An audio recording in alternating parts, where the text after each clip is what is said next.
Did you miss your deadline to renew your Medicaid coverage?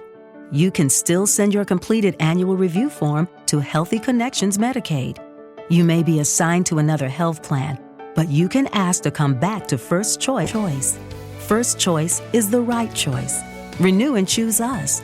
Visit selecthealthofsc.com/renew to learn more.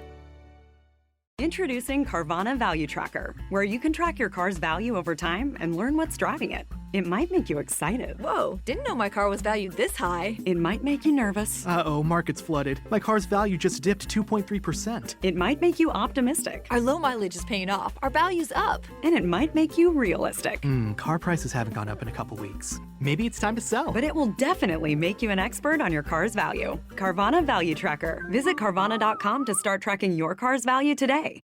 This episode from the life of Sherlock Holmes will be transmitted to our men and women overseas by shortwave and through the worldwide facilities of the Armed Forces Radio Service. Petri Wine brings you Basil Rathbone and Nigel Bruce in the new adventures of Sherlock Holmes.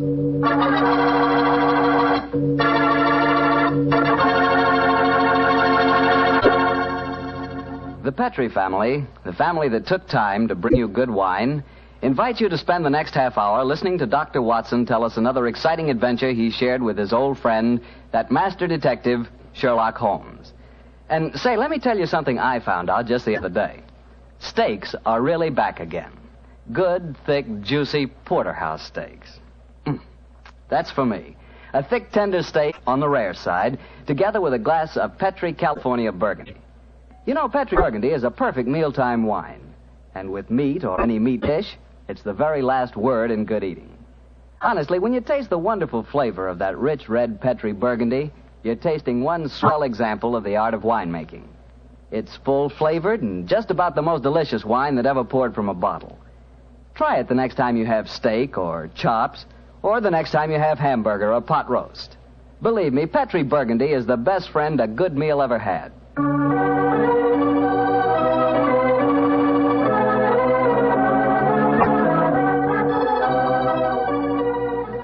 And now let's look in on our good friend and host, Dr. Watson. Come in. Ah, there you are, Mr. Bartell. Evening, Doctor.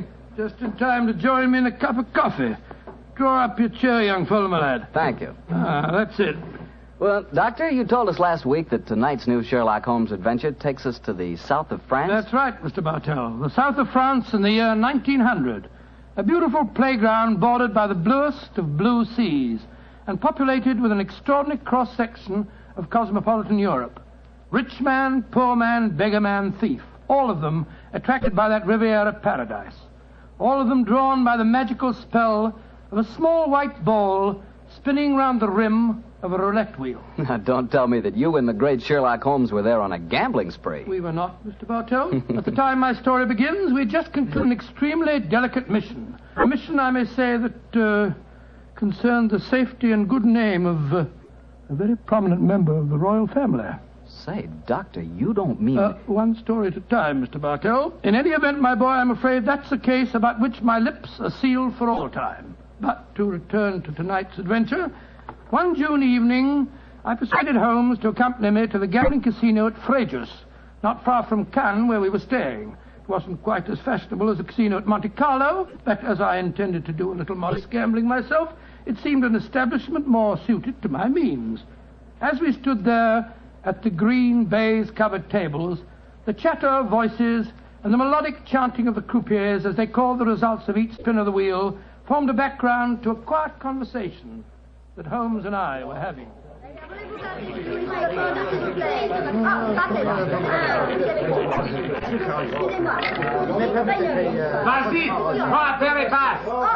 Lost again, Watson? Oh, confounded. That number 10 must come up soon. Oh, why not cut your losses, old fellow, and come for a stroll with me on the waterfront? Well, just a big wait. A couple more bets, Holmes. I have a beat 10 is bound to come up in a minute. Watson, I believe the blood of a gambler courses through your veins. Oh, there's no harm in taking a little flutter once in a while. Why don't you risk a few francs, Holmes? Oh, thank you, my dear chap. The law of averages convinces me that my money is safer in my pocket. In any case, I'm a little dubious as to the integrity of this particular casino. Well, what makes you say that? Well, you will observe that this roulette wheel has a double zero. Most continental wheels have only a single one. would indicate that this house is extremely concerned with its percentage. Mesdames et messieurs, faites vos jeux. Oh, just 2 more turns of the wheel, Holmes, and I'll take that walk with you. You mustn't here spielen. Why do you not come on the other side of the table? Why must you always stand next to me? Hello. What's the trouble up there? I've placed my bet, so let's go and see. I ask you, sir, why do you play here beside me? I'm afraid I don't see any reason why I can't play wherever I... Swish, you've broken my luck. Ever since you come to the table, I've done nothing but lose. Please to move away.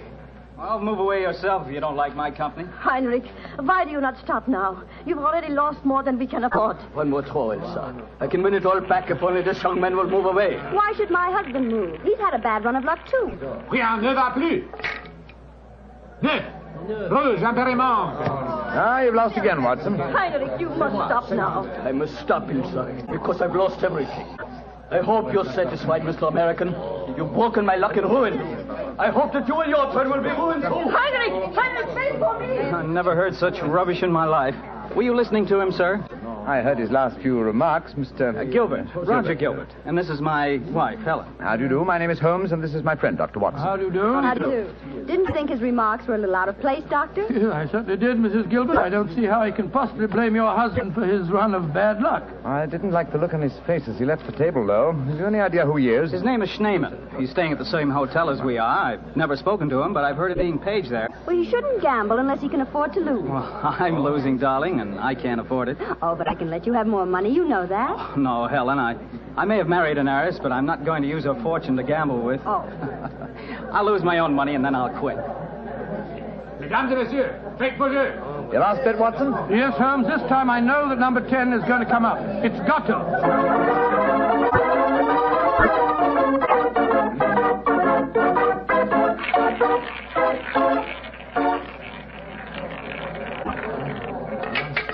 Numéro 10. 10 at last. I've lost again, darn it. Helen, this is my bad night. Why don't you stop now, dear? Holmes, I've made 350 francs. On this throw of the wheel, old fellow, but as you've lost some 500 francs doing it, I can't say that your profits stagger me. Oh, Mr. Holmes, I can see that you're no gambler. I'm afraid not, Mrs. I Gilbert. wouldn't say that, Holmes. You may not like roulette. You've taken a good many chances in your life with long odds against you, too. Well, nevertheless, chap, in the sense Mrs. Gilbert means it, I'm not a gambler. Say, what's the commotion over there? Oh, that German woman with a crowd forming around her. Yes, the wife of that man that said I ruined him. Attention! Attention! Est-ce qu'il y a un docteur dans la salle? There must be trouble. He's asking for a doctor. Doctor, come along, then. Will you excuse me, please? Thank you. Excuse me, madame. Mon ami est docteur. Monsieur, cette dame a besoin d'un docteur. What happened, madame? It is my husband. Is he ill? I just found him lying out in the garden. Please come with me at once, gentlemen. Of course we will, madam. What seems to be the matter with him? Herr Doctor, I think he is dead.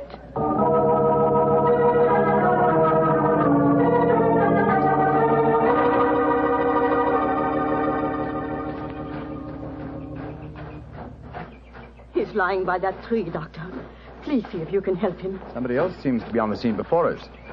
Who are you, sir? I am Monsieur Chevray, director of the casino. Do any of you know this poor man? I am his wife. Is he dead? I am afraid so, madame. Let me look at him. I'm a doctor. Was your husband gambling in the casino tonight, madame? Yeah, he was. Poor Heinrich. He lost everything that we have. I'm afraid he's dead, madam. Shot through the heart. Oh, du lieber Gott. Suicide, Watson? Yeah, looks like it. Yes.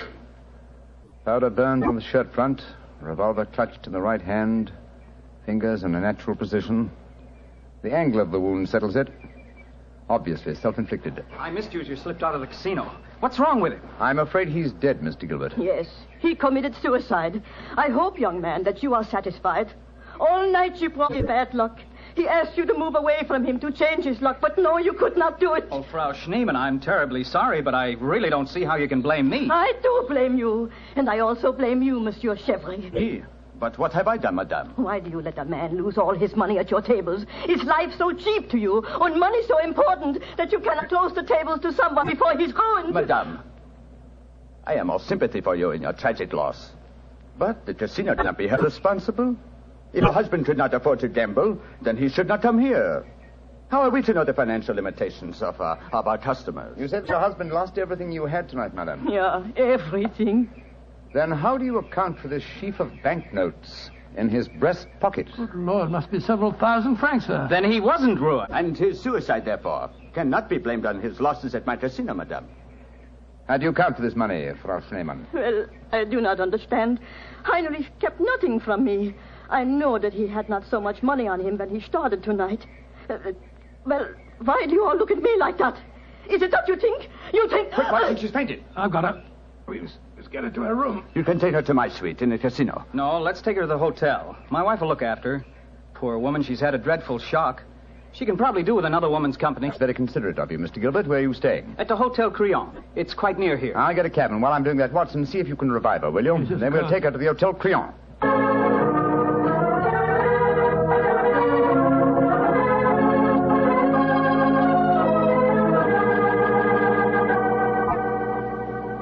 Very kind of you, Mrs. Gilbert, to let us bring the poor lady into your suite. Well, it's the least I can do, in spite of what she said about Roger bringing her husband bad luck. I'm sure she'll need your help when she wakes up, Helen. Yes, I think you'll find that she'll sleep for some hours. I gave her a strong sedative. Well, we were just about to have a drink, gentlemen. Do you care to join us? Oh, thank you, sir. Well, that'd be very nice, Mr. Gilbert. Roger was just telling me that quite a large sum of money was found on Herr Shademan's body, Mr. Holmes. Yes, Mrs. Gilbert. Several thousand francs. It's very puzzling, Holmes. Why should a man commit suicide with so much money on him? I think the answer is obvious. He didn't. What on earth do you mean? Well, the money was placed there after he had shot himself. The banknotes were in his breast pocket, if you remember. Hardly the usual place to carry money. Though it is the easiest pocket for someone to insert it without disturbing the body. But why on earth should someone place money on it after his suicide? To prevent the casino from getting a bad name. I've heard of it being done on several similar occasions. Gives the impression that the unfortunate victim had other motives than gambling losses to account for his suicide. Great Scott, you mean that one of the casino employees found the body lying there and slipped the money in his breast pocket before we arrived on the scene? As you know, my dear Watson, I'm not a gambling man, but I'll lay you 100 to 1. That is what happened. Well, that's a new one. Well, here are your drinks, gentlemen. Thank you. Thank you, sir. Thank you. Say, Helen, Mr. Holmes has given me a brainwave. Another one? What is it this time, Roger? Now, I've been losing very heavily tonight. Roger, I've told you, if you need money, I'll be only... But I don't. I've got a scheme for making some. Oh. I'm going to gamble again tonight after dinner. If I lose, here's what I'll do. I'll stain my shirt front with red ink, walk out in the grounds, fire a shot, and lie down as though I'm dead. I'll wait for someone to come along and stuff my pockets full of banknotes. Not a bad idea, Mr. Gilbert. I think it's a darn good one. What do you say, Mr. Holmes? It's a whimsical one at any rate. Who knows? You might even be successful. Roger, you're not really going to do it, are you? Sure. Perhaps I'll get some of my losses back that way. Well, let's drink to it, gentlemen. At least I may have hit upon an idea of making money.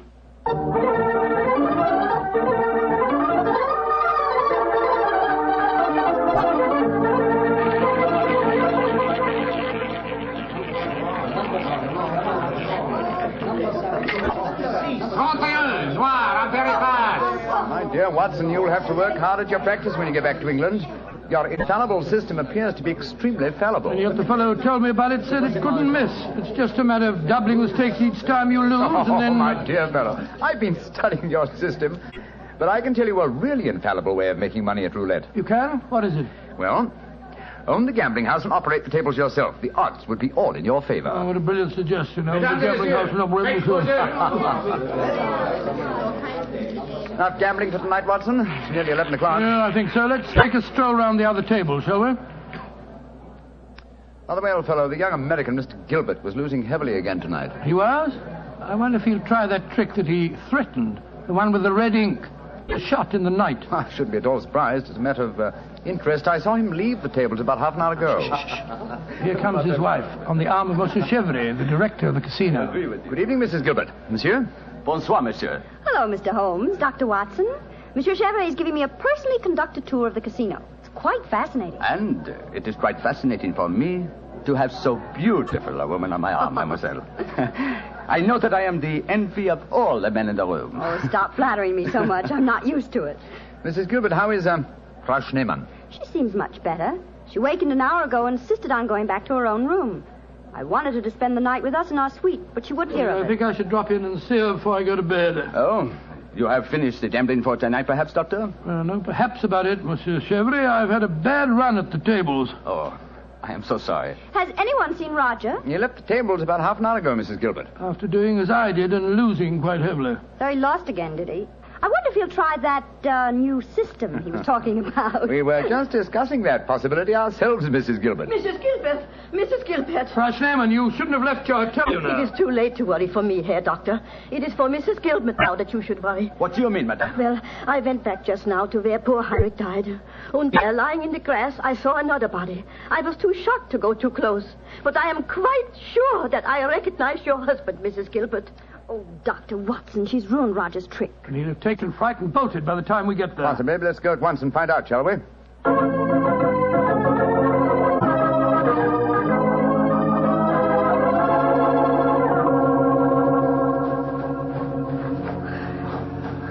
He hasn't gone. He's still lying there. It's a most convincing spectacle. That red ink really does look like blood.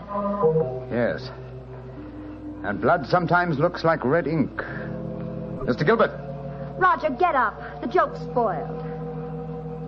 Roger, get up! I'm afraid that's impossible, Mrs. Gilbert. He's dead.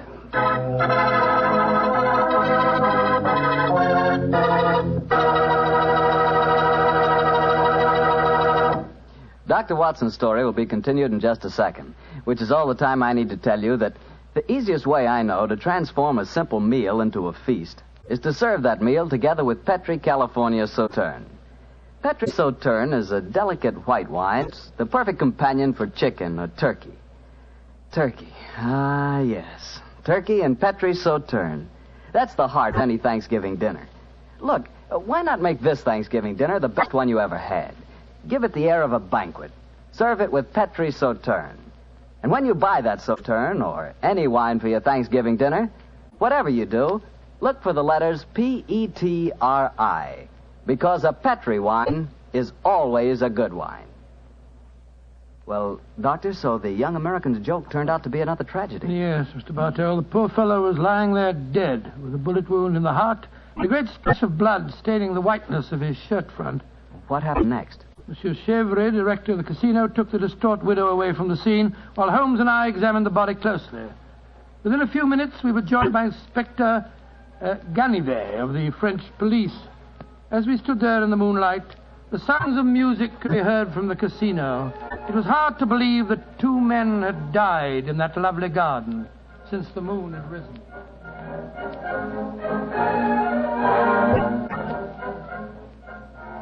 Monsieur Holmes, you and Dr. Watson have concluded your examination? Yes, Inspector Ganivet. You favor me with your observations. You say that you are certain that this is not another suicide? I'm sure of it, Inspector. Look at the wound. The bullet entered the body at a direct right angle, whereas a self-inflicted shot is always fired obliquely. Yes, that is so. Then you suggest that this man was shot from above as he lay on the ground pretending to be dead? I'm convinced of it. Why, Monsieur Holmes? Well, for two reasons. Though it's impossible to be sure without a laboratory test, I'm certain that beneath those bloodstains are stains of red ink. Look for yourself, Inspector. Mm-hmm. Yes, indeed it does look like it. What is your other reason for being certain that this man was shot as he lay here pretending dead? Show him the banknotes, Watson. Here you are, Inspector. We found them stuffed in his breast pocket. So, banknotes with a bullet hole through the middle of them. Very illuminating. Tell me, gentlemen, how many people knew of this little plot you have told me about, this plan of the dead man's to pretend to be shot? Just 3 people, Inspector. Dr. Watson, myself, and Mrs. Gilbert. Alors, then the answer is obvious. You and your friend are innocent. It must be the wife who killed him. No one else knew of the plot. I'm not so sure of that. Frau Schneemann, the dead German's widow, was in the next room when Gilbert told us about his plan. She might have heard, though I could swear that she was asleep. I gave her a very strong sleeping draught. From what you have told me of her husband's suicide, she might easily have had a motive for murdering this man. Come, gentlemen. Surely it's obvious who murdered Mr. Gilbert. Who, Monsieur Holmes? Well, it's certainly one of the 2 widows. Since there seems to be some doubt in your minds, I suggest we return to the casino. I can promise you the answer to your question within a very few minutes.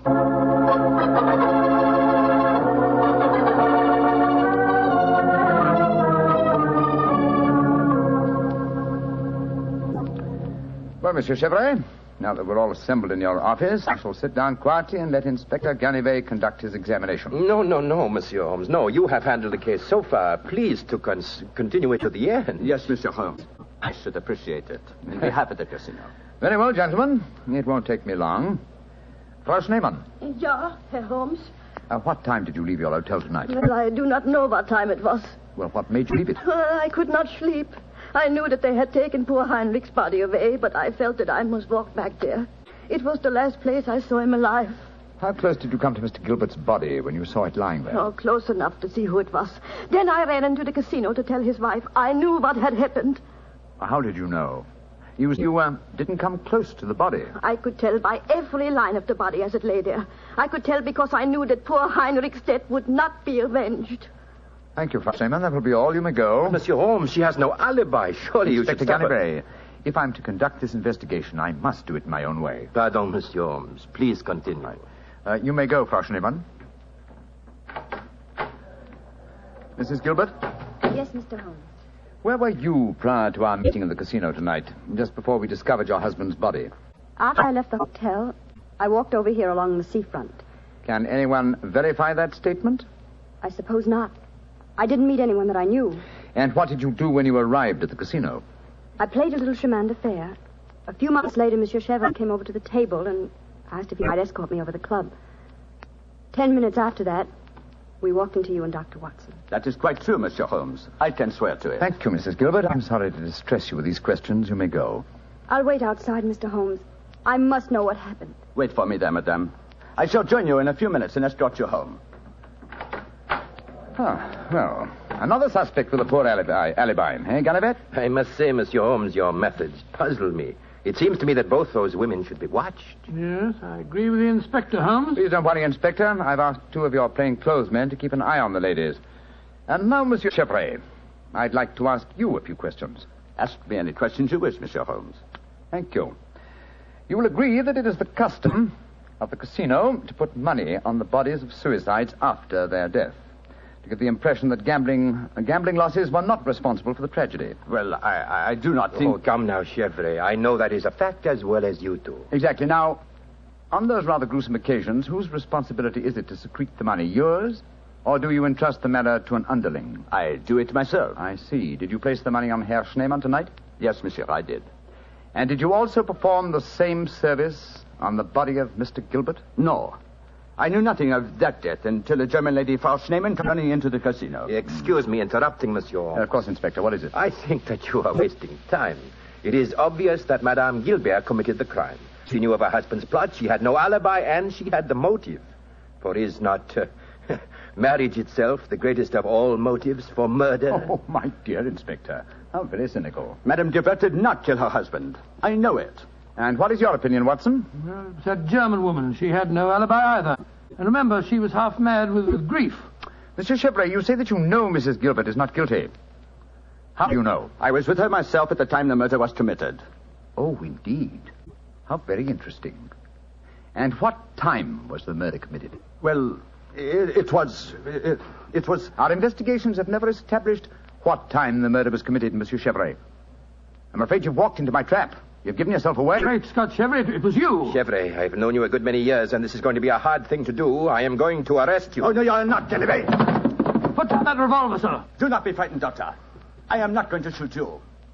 Chevray, why did you murder Roger Gilbert tonight? Surely you know that too, Monsieur Holmes. Because I am in love with his wife. She's young, beautiful, and rich. It did not occur to me until I saw the young fool lying there tonight pretending to be dead. In my profession, it is natural that I should carry a revolver. What was simpler? Mr. Gilbert gave me the perfect opportunity. I could not resist it. Put down that revolver, Chevray. Why are you all so frightened? Surely you know how I am going to use it this time. I think so, monsieur. But it's a coward's way out. What an unperceptive remark for such a perceptive man. No. No, all my life I have been a gambler. I gambled tonight for the highest stakes of all, and I lost. No. No, I'm not afraid to pay for my losses. Au revoir, monsieur.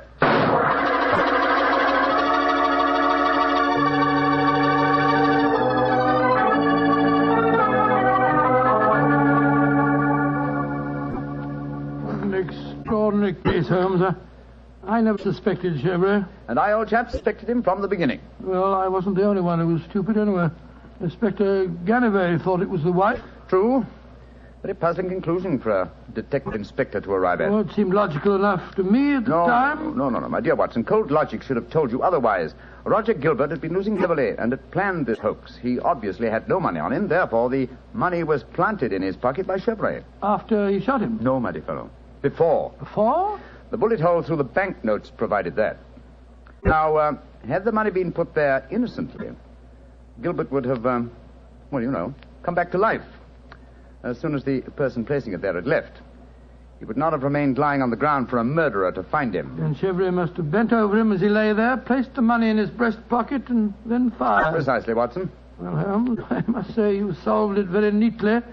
You've told Inspector Ganivet that you wanted no credit in the case. Naturally, publicity would be unfavorable. If you remember, no one is supposed to know that we're in the south of France. I'm certain that the inspector learned a few tips about detection tonight. Possibly, old fellow. And I hope that you have learned a few about gambling. How do you mean, Holmes? Well, you're backing the wrong color. A gambler is usually superstitious, and superstition... Well, I should have told you what color to follow tonight. I still don't understand you, Holmes. I was playing number 10. Exactly. Number 10 is black. You should have followed a red color tonight, old fellow. The color of red ink. Red ink. And blood.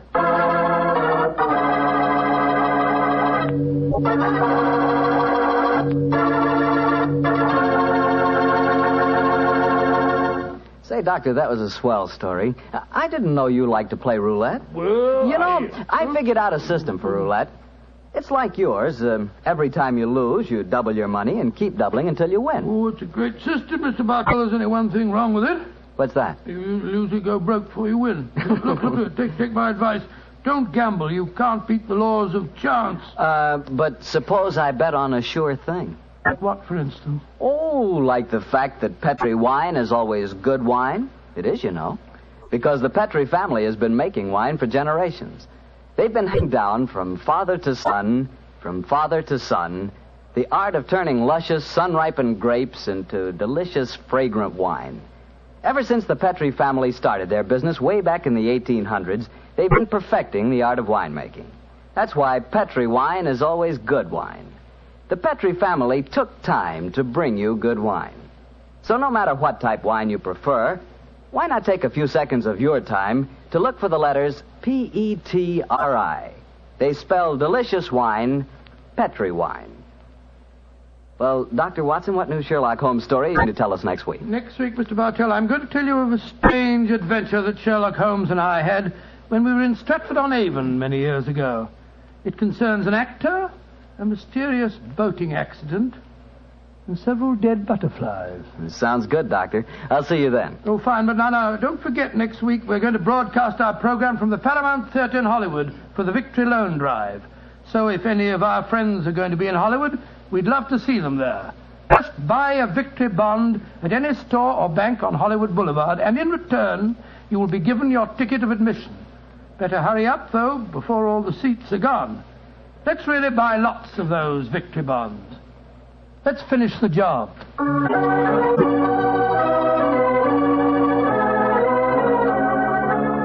Tonight's Sherlock Holmes adventure is written by Dennis Green and Anthony Boucher and was suggested by an incident in the Sir Arthur Conan Doyle story, A Study in Scarlet.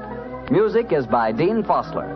Mr. Rathbone appears through the courtesy of Metro-Goldwyn-Mayer and Mr. Bruce through the courtesy of Universal Pictures, where they are now starring in the Sherlock Holmes series. The Petri Wine Company of San Francisco, California, invites you to tune in again next week, same time, same station. This is Harry Bartell saying good night for the Petri family. Sherlock Holmes comes to you from our Hollywood studio. This is the Mutual Broadcasting System.